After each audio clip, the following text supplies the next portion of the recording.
Hey, hey, hey! It's Rigel mula sa ikapitong pangkat. At tatalakayan ngayon ng the history of hechos. Para sa millennial na maaaring nanonood ng video na ito, malaki ang posibilidad na narinig nyo na ang ilan sa mga sikat na kanta ni Bitoy, lalo na kung tumatambay kayo sa GMA Channel 7 ng alas 11 ng gabi upang manood ng Bubble Gang. Kasi balita ko ngayon, ay alas 6 na raw siya ng gabi pinapalabas. Takal ko na talagang hindi nanonood ng TV. Anyways, isa sa mga kantang ito ay pinamagatang Hindi Ako Bakla. Paano nga ulit yun?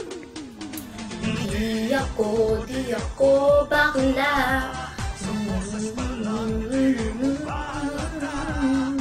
Kung titingnan at pakikinggan siya ngayon, medyo kahina-hinala na yung intensyon ng kanta kasi tila ginagawang insulto ang salitang bakla kahit nasabihin niya sa dulo na babae ako. Pero ang punto nga kasi ng papapaalala ko sa inyo ng kantang to ay dahil may binigkas si Bitoy na salita sa pinakaumpisa ng kantang yun. At ang salitang iyon ay walang iba kundi ang hechos. Ngayon, saan nga ba nanggaling ang salitang ito at paano na ba siya ginagamit sa panahon ngayon? Tara, alamin natin. Mahirap suriin kung paano nga ba nabuo ang salitang ito dahil sa isang banda, mayroong tinatawag si Paz na mga hiram na salita mula sa parehas PLS o Philippine languages at salitang dayuhan. Maaari na ang salitang hechos ay galing sa wikang Espanyol na hechos na ang ibig sabihin ay katotohanan. Ngunit sa kabilang banda, hindi naman ito tumutugma sa ibig sabihin ng hechos na ginagamit natin sa kasalukuyan. Sa katunayan, lubos na magkasalungat ang salitang Espanyol na hechos at salitang Filipino na hechos, kaya matatawag natin sila na false cognates o mga salita sa isang wika na may kawangis na porma at tunog sa isa pang salita sa ibang wika, ngunit magkaiba ang kanilang kahulugan. Ang salitang hechos ay sinasabing ginagamit pa simula dekada 70 ng mga bakla sa lansangan noong panahong ito. Kaya naman nakapaloob ang salitang ito sa sword speak o kung tawagin natin ngayon ay gay lingo. Sa madaling salita, ang ibig sabihin ng hechos ay kasinungalingan. Tumutukoy ito sa sabi-sabi na wala namang kabuluhan o katotohanan. Madalas itong gamitin ng isang tao upang itanggi ang mga paratang o kaya naman kwento sa paraan ng pabiro o hindi seryoso upang hindi masaktan ang damdamin ng nagsabi. Sabi nga ni Hernandez, isang associate professor sa Departamento ng Linguistics ng UP Diliman, ang gay lingo ay isang sociolek. Ibig sabihin, pinagbibigyan tuon nito ang mga gumagamit ng argot o jargon. Nakasentro ang gay lingo sa mga nagsasalita nito, kaya naman walang isang komisyon na nagsasabi na ganito o ganiyan dapat gamitin at dapat ang paggamit sa naturang salita. Walang mga natatakdang alituntunin sa pagsasalita ng gay lingo. Ngayon, hindi katakataka na simula sa hechos noong dekada 70 ay marami ng pinagdaanan ng mismong salita.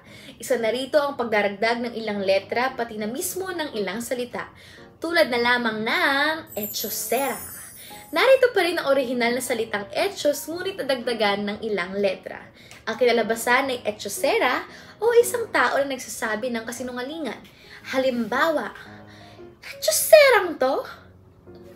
Nariyan din ang hechoserang pala ka? Ganun pa rin naman ang ibig sabihin, ngunit isang tao na nagsabi ng kasinungalingan pero nadagdagan ng salitang palaka upang ipahiwatig na malaki ang bunganga ng taong nagsisinungaling.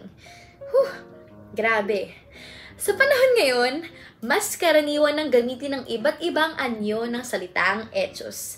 Tulad na lamang ng pagtanggal sa pinakaunang letra para maging chos ang hechos.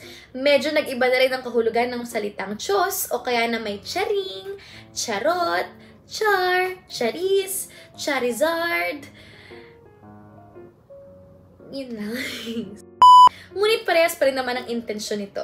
Pagkat hindi lubos na katotohanan ng sinasabi, mas malapit ito sa salitang sa ekspresyon na biro lamang o joke lang.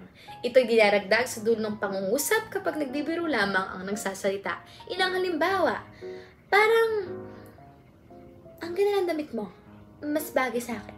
Charot! Parang, ayoko na mag-UP. Paano kung i-drop ko na to? Charis! parang, ang gwapo ni Kuya. I think, kami na. Diyos! So, ganon. Di ba? Ang dami. Anyways, may kita na mas tanyag na ang mga bagong anyo ng salitang etsyos, lalo na kung ilalapat natin ito sa Google Trends. May kita na hindi na gaanong hinahanap ng mga tao ang ibig sabihin ng salitang etsyos dahil marami na ang nakakaalam sa kahulugan nito. Ito ay alam na ng karamihan at pangkaraniwang Pilipino. O kaya na may base sa chart na may kita natin, sadyang masikat na lamang gamitin sa panahon ngayon ang salitang char kumpara sa etsyos noon. Marahil ay umiiral na ang salitang ito noon pa lang, ngunit hindi maikakailan ang pagkakabuo ng salitang char ang dahilan kung bakit sikat na muli ang bagong anyo ng etsyos. At masasabi natin na isa sa mga posibleng dahilan kung bakit ginagamit na ito ng halos bawat Pilipino ay dahil sa malayang access natin ngayon sa social media. Dahil sa henerasyon natin ngayon, dagdag na rin ang paraan natin ng paikipag-usap, paikipag-communicate.